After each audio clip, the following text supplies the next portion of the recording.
You know, I honestly want to make a huge intro for this, but you know what? No, I ain't. I mean, look down. We're reviewing Alpha and Omega today. That's it. Nothing big, nothing little. So, without further ado, let's do this. Alpha and Omega. Some like it, others think it's a pile of trash, and, yeah, we're not gonna talk about this part. Moving on. The film was produced by Crest Animation Studios. Who are they? Well, they made classics like, The Legend That Could, and, Swan Princess Christmas. But really, do those matter? Let's find out if Alpha Omega's a steaming pile of wolf crap, or if it's the biggest howl of, 2010? Yeah. Yeah, whatever, this is Alpha and Omega. I really don't get it. Why do people dislike Lionsgate? Can someone explain that to me or something? So anyway, after we get this water shot that both looks like it came from a 3D movie and is, I'll give it credit here, it's actually pretty good, we eventually cut to our first few characters. Time to ride the slide and taste the wind. I'm sorry, but did I miss something? No, seriously, I think I legit missed something here. Why are wolves riding a slide? Why are they doing this? What is going on? We're not. So after the idiots succumb to gravity, we cut to more wolves fighting and... yeah. Yep, this was totally meant to be a 3D movie. Nope. No convincing me otherwise. This was meant to be a 3D movie. You know, now I think about it, I probably should talk about the animation for the wolves, or else I'm probably gonna get a bit of flack for not mentioning it or something. So yeah, I'm gonna go ahead and talk about that. You see, some people believe that a character has to walk on two legs and have a humanoid structure to be considered anthro. Meanwhile, others feel that characters only need to exhibit human characteristics. Where do I stand in that argument? Well, frankly, I usually refer to the latter category as ferals, characters that are, by all means, a feral animal, except for the fact that they possess sapience, and I refer to the former category as actual true anthros, grouping the whole thing under a big category of anthropomorphism, as they all display that characteristic. As for the actual animation of the wolves, it's okay. I mean, it's not good, but it's certainly not food fight, that's for certain. At least they know what wolves are. I'll spare you the sloppy wolf makeouts. Basically, this wolf job stuff, and then Kate has to leave because reasons, or something. I'm coming, Dad. Wait, where are you going? Alpha school. It goes till spring. So let me get this straight. They have to learn how to be the pack leader?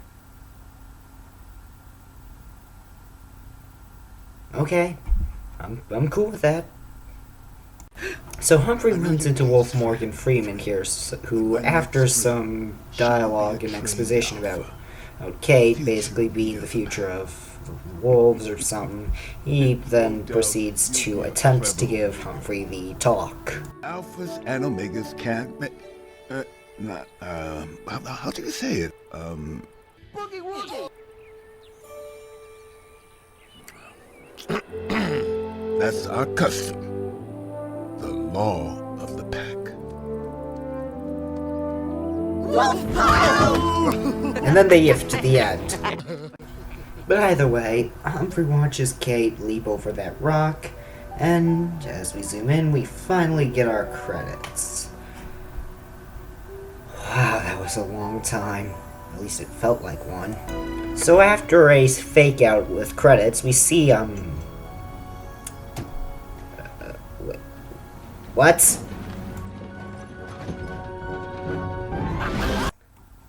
What was that?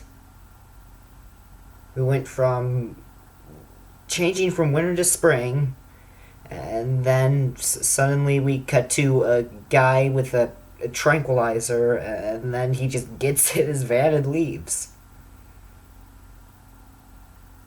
Welcome to Randomness City, people.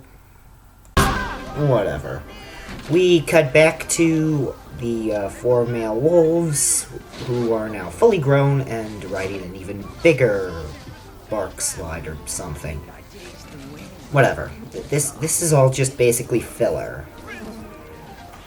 You saw that bug? Yeah, that was filler. You see this? This is filler. You see this butt slam? That was filler. This movie, I have the feeling it's gonna be nothing but filler. But whatever. Kate's come back from Alpha School and, well, I guess by wolf standards she's hot. Forget about it, Humphrey. Kate's an alpha now, and you're an omega. Well, if omegas are like this guy, then they kick ass. You better set your sights over there. Reba and Janice, the vegetarians. Oh dear god, even wolves are becoming subjugulators. It's spreading. Okay. Hutch, we've got company.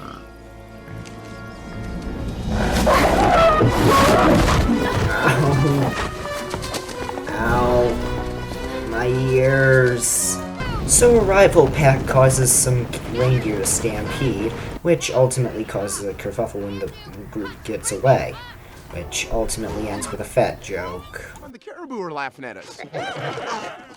Oh, now that's a moon I don't want to howl to. Yeah. First hunt. So Kate gets understandably pissed about having failed her first hunt, to which Humphrey replies with, I mean, if anyone's hungry, they can eat, they can always "We're eat- waiting, my dear boy. Spit it out."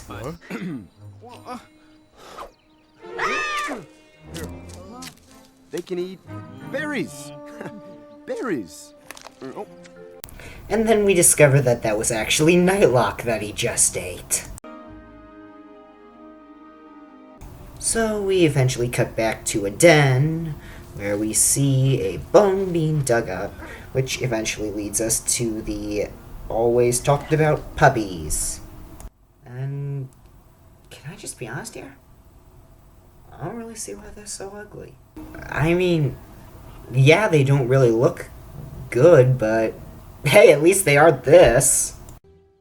So after a serious scene where one of the wolves has been attacked by one of the eastern pack, followed by a not serious scene of Humphrey trying to seduce wolves with berries, Winston, the leader of the pack, goes up to a cliff and... Ow! Ow! Ow! So, Winston meets up with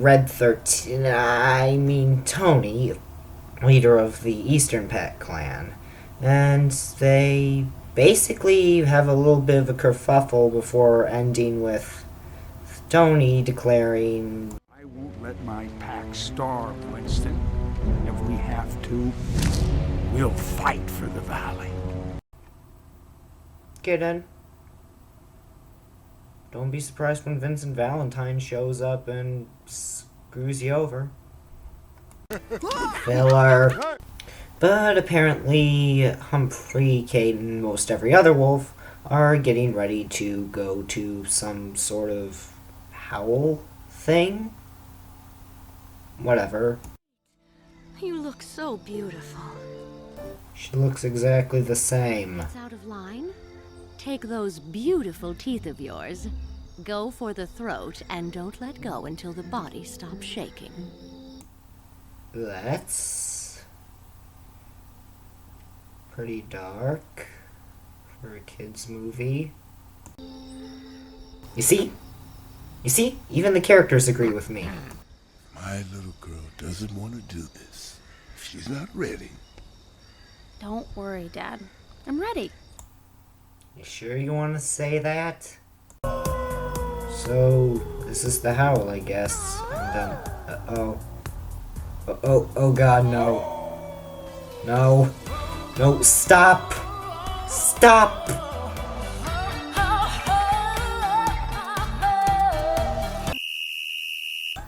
Dear God. I mean, I thought the nudist club in Zootopia was one thing. Same with the old script for it. But this is just no! Just no! This needs to stop! Humphrey sees Kate, and then his friends tell him something we already knew. Humphrey, you know the rules. You're not allowed to howl with her. She's an alpha. We can eat together. But we can't, howl together. You don't freaking say. So we finally get to see who this guy. Oh. Oh. Hey, Kate. Put it on two legs and I would go gay for that. So Humphrey, obviously jealous, tries to cockblock, only to understandably piss off Garth. Really, I'd be pissed off too. Humphrey, and run along. Oh! Come on, Humphrey. Okay, that kinda made me chuckle when I first saw it. Let's go eat some of those bitter berries.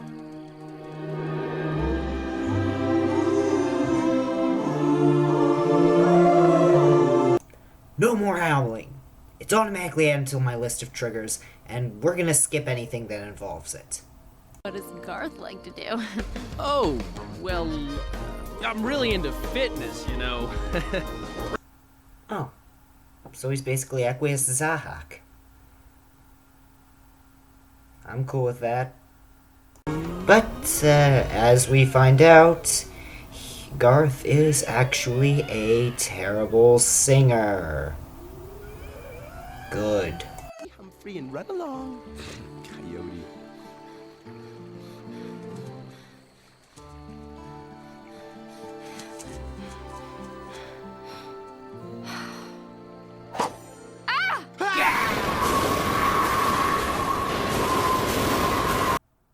So after a successful round of giving you your nightmares for a week, Humphrey and Kate talk about Garth. But like, it's like stud, but a dud. That's it, isn't he? No. He is not a dud. In fact, Humphrey, you'd be surprised to find that he is Wrong. Yes, strong. And after all this conversation, we finally get to that payoff of the guy loading the tranquilizer. Yeah. Yeah, that was the payoff. We waited all this time for that. So after a trip through LSD hallucinogen land and a terrible saliva texture, Kate and Humphrey end up getting kidnapped, poached, whatever this is. And meanwhile, Garth is too busy murdering the birds to be, paying attention about his, in Tommy Wiseau's words, future wife. Filler. So, Kate and Humphrey find out that they've been released into a national park or something, or wherever, when we get introduced to... Oh no. Oh no. No. The golfing goose from the lower regions of the Arctic Circle is leading the pack. He's using the wrong club.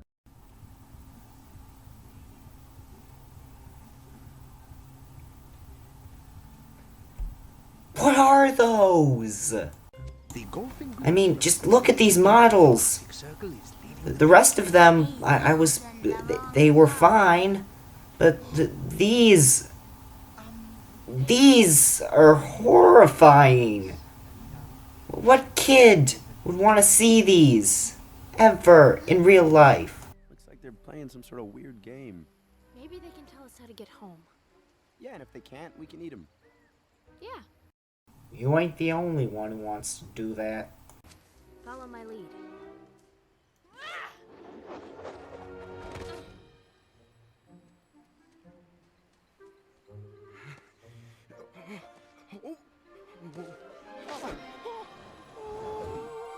Dead!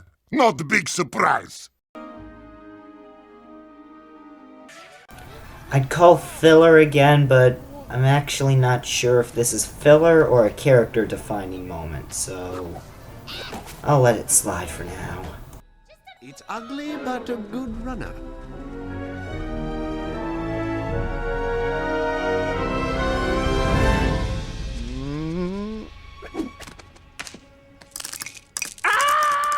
Did you see that? Did you see that? Well, I guess the birdie ruined your birdie.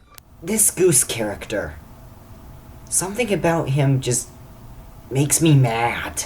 Kay tries to convince Humphrey to come home with her, except he doesn't want to, which pisses her off, and I'm already counting all the cliches. Okay, kids, I got my book right here. I got my pencil too, so let's play Count the Cliches. Okay, let's see. This one. Okay. Upper class girl likes lower class boy. Check. The upper class girl is forced to date a guy she does not like. Check. The girl has a Disney princess character archetype. Check. The comedic relief is annoying and unfunny. Check. The two main characters argue like a married couple, foreshadowing at their future relationship. Check. Main characters are childhood friends before growing up. Check. One of the main characters is tsundere for the other. Check. The families of two characters are feuding. Check. And obviously, if they don't get back in time, the families are gonna basically erupt into total war.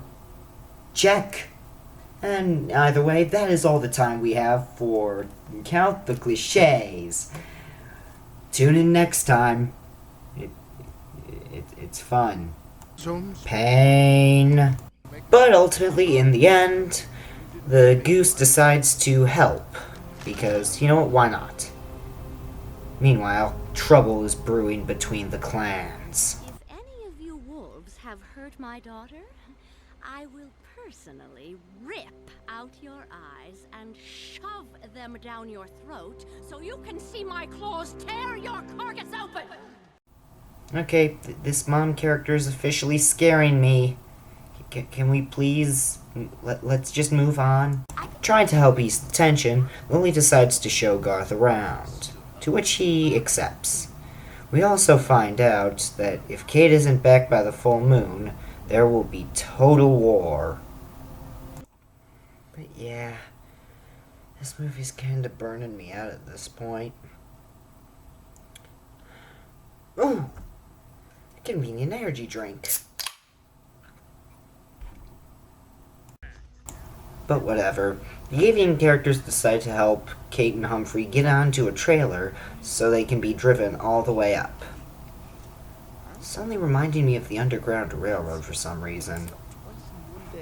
What are the odds?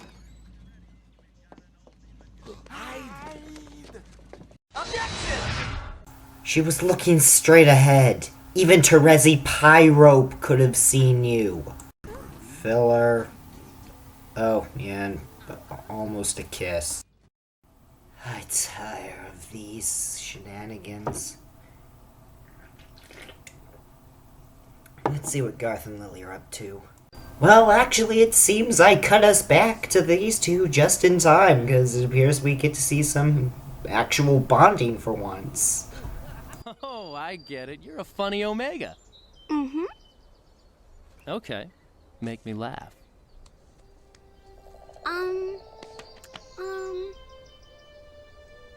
What am I? You got me. It's a turtle that fell and can't get up. That made me laugh a little. That's pretty good. Okay, what's this? The bloodstained corpses of those who interrupt me while I'm watching Zootopia? Because that's a pretty accurate representation of that. You know, I actually like these two as a couple. I don't know what it is, but I sense they have something. It might just be my shipper instincts, but yeah, these two kind of work. I should take this time to point out who the actors are, you know? Just so y'all know. So, without further ado, it's time for a segment I'm going to call Meet the Actors. Humphrey's voice actor, Justin Long, did roles like Brandon in Galaxy Quest and Matt in Live Free or Die Hard. He also did Alvin in Alvin and the Chipmunks, so... Kate's voice actor, Hayden Panettiere, or however you pronounce it, did roles such as Kyrie in the Kingdom Hearts series, and Claire Bennett in Heroes. And of course, who could forget Dennis Hopper, who did such classic roles as Monkey! Well, I mean, he did do other roles too. Monkey! That joke is overused, and you will stop it at one. Monkey! Monkey! Monkey! Thank you, Cankry. But anyway, because of that, we are now out of time for Meet the Actors. Tune in next time, or just look up the list on IMDb or something, I don't know. Feller and the wolves lose their ride. But they don't have time to worry about that, cause look, the Heartless just invaded a keyhole, and there's a storm and a huge mudslide they need to cross. And I gotta be honest, this is actually a pretty decent scene. It's perfect pacing, decent tone. Just this is... I am very, very fine with this. Of course, being the main characters, they do get some plot immunity. But meanwhile, the full moon has risen. As a result, the rest of the pack ain't safe, because they got to defend themselves.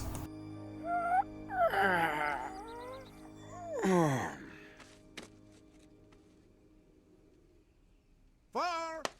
No! Well. What do we have here? I say we've caught them at quite the bad time. Okay, that was one time. One time. Well, two if you count that one Lily and Garth scene. The one time.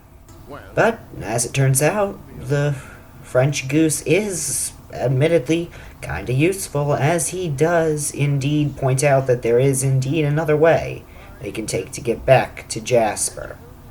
Although I'm not exactly sure why they'd want to, considering Jasper's currently being corrupted.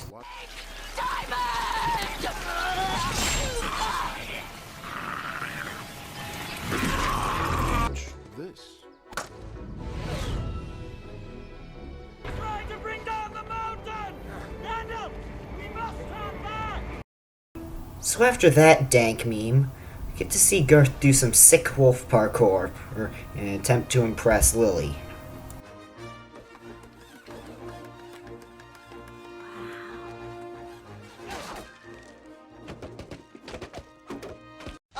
What am I objecting to? Voila! No, Dinner for two. I'm being serious here. It's a new move I've been These working on kinds of this scenes time. are my favorite in this movie. Thanks. I like how much bonding they Oh, have no, over this. They I'm get not to have that so much smart. screen time, it's Come on. kind of a shame they ain't the main characters. Wow, what? Your eyes. They're beautiful. Oh, come on, let's try again. No, seriously. No, I want these two to be the main characters. Make them the... Oh well.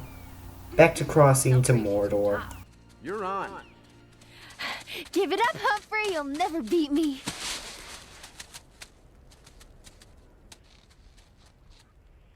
Humphrey?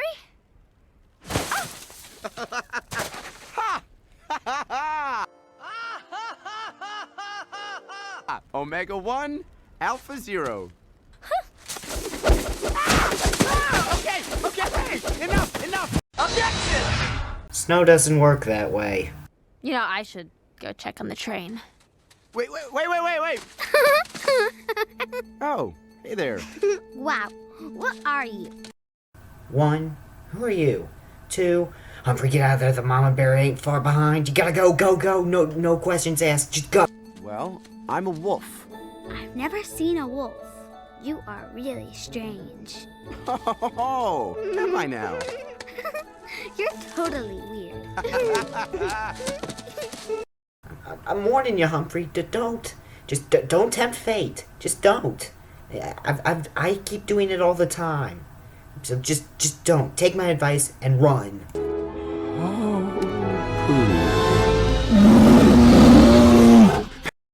I told you, dog. I warned you about stairs. I warned you. And you didn't listen. Look what it's gotten you.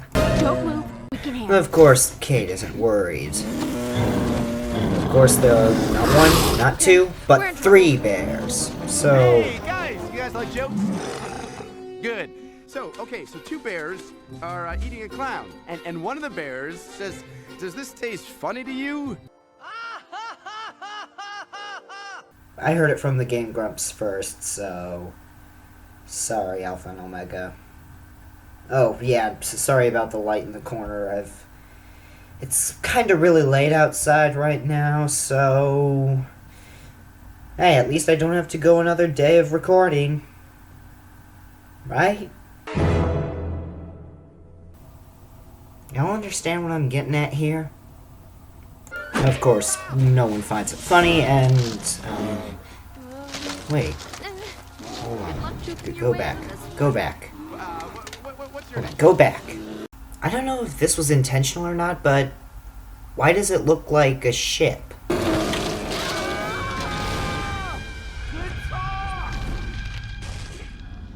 No, stop!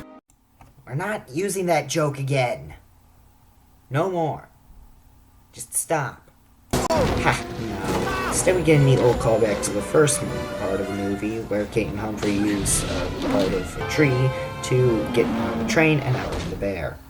Meanwhile, Lily finds out firsthand just how bad Garth is at howling.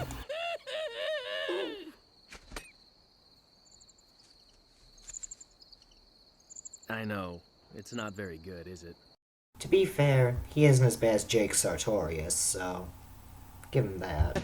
Hell, even the movie is more interesting than Lily and Garth. We cut to a scene of Humphrey and Kate celebrating, only to cut back to Lily teaching Garth how to howl. Take a deep breath. Howl from right here. And now join in. And back to Kate and Humphrey.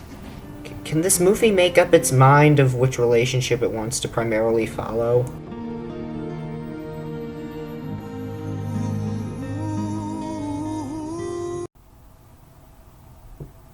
I'm sorry, did I miss something again? No, seriously. I think I missed something. I think we need to go back.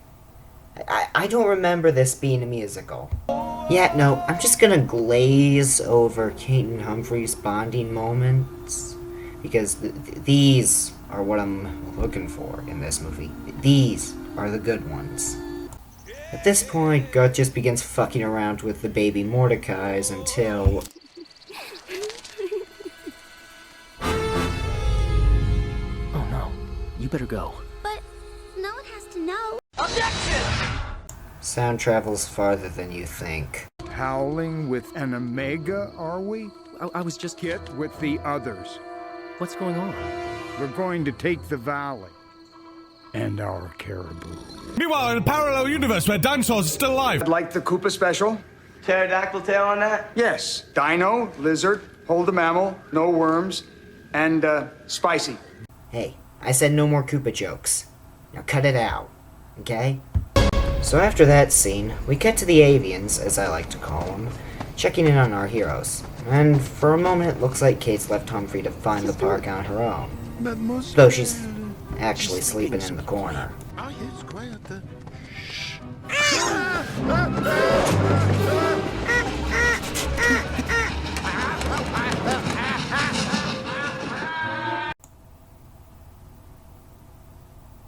Well, that happened. What are you guys doing here? Making sure that you don't forget the run of the course. Jasper Park. It is a few miles up. Do not miss it. How would any animal know what miles or any other form of measurement are? In fact, they know a lot of things they shouldn't know about. I mean, you got golf, porn music. I mean, that last one, I'm guessing Peter Quill came around or something. Well, the train has finally reached the destination we were looking for, and... oh yeah, we also have to get a confirmation of their love, too.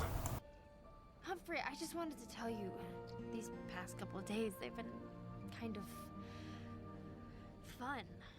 Yes, you've had several near-death experiences, including almost mauled by a bear, almost fell to your death, and a few others. Yeah. Totally a fun day, if you ask me. Incoming cock block in 3, 2, 1, 1 and 3. There we go. Didn't run away. Kate. She's back.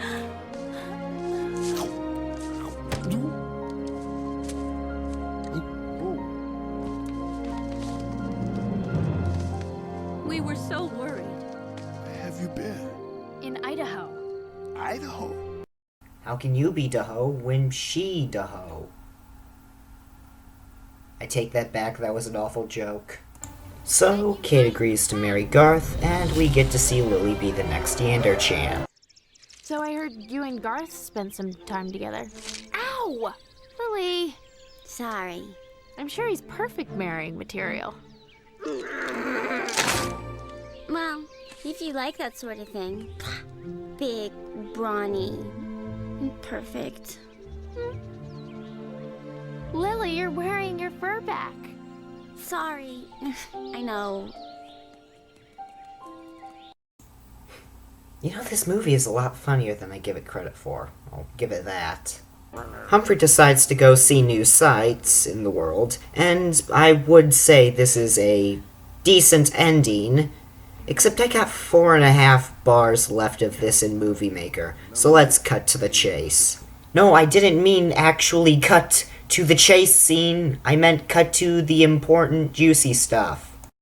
We'll start together. Start together. Yeah.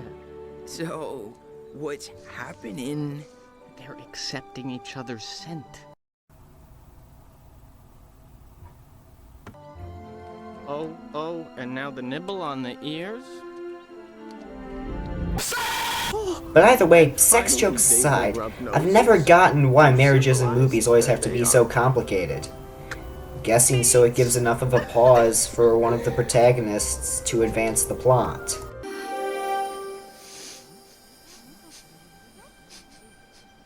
Huh? Kate, what are you doing? I can't. Can't? I mean, you can't? Called it. Oh, by the way, y'all owe me a fortune, too. An alpha in love with an omega. That's against pack law. Okay, you got me. I promise, though, that's the last one. So while Wolf Saravak is communing with himself, everyone else gets so pissed that they charge into a brawl, which ultimately leads to that one scene I was talking about earlier in the movie. And ultimately, while Kate's running from said stampede, who should she run into but Humphrey? We have to help them. Well, no you don't, but, you are the good guys, so... yeah, I guess you kinda have to. Whatever, I'll just cut to the gist right now. Humphrey and Kate save Toby and Winston, but Kate gets hit in the process, and it looks like she's dead, so... what do?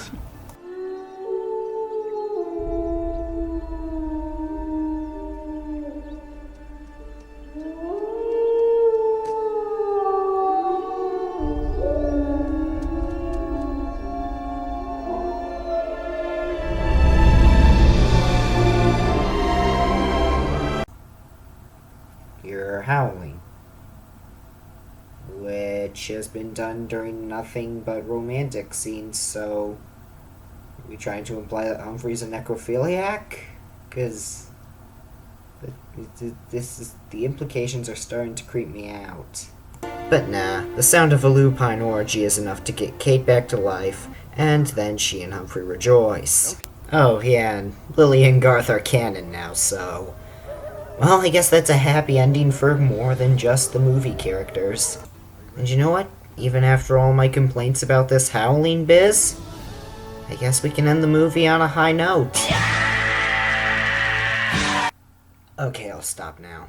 And you know what? It's kinda nice. You know, not having to show these as a joke. So, how do I feel about Alpha and Omega? It was decent, but it could try harder. The animation can be pretty creepy when viewed from certain angles, but when viewed from others, it's actually pretty stunning to look at. I understand that Kate and Humphrey were supposed to be the main characters, but in all honesty, I kinda preferred the romance between Garth and Lily, because their scenes were a lot cuter, and you could definitely feel the bonding between them. Hell, I would have really preferred a movie about nothing but Garth and Lily's romance. And really, that would have worked. I would have liked that. Most of the minor characters don't really add much to the story and barely feels like they're there at all. In fact, the only ones that are actually really important are Kate, Humphrey, Garth, Lily, Winston, Tony, that goose, and the guy with the trank dart. In fact, by the end of the movie, these were the only two characters I was really invested in. A lot of scenes were actually just pointless filler, and most of the time I feel like I'm just watching things just happen without any point. It gets kinda annoying when that happens. Overall, I'd give Alpha and Omega 4 out of 10 stars. It's not pure garbage, but it's still got a long way to go. And I know y'all still want me to talk about that Wolfaboo guy, but nah. I feel as though Bob Shaw already did a good job covering him. Either way, this has been, well, whatever my username will be in the future if I ever decide to change it, and I will see you in the next video.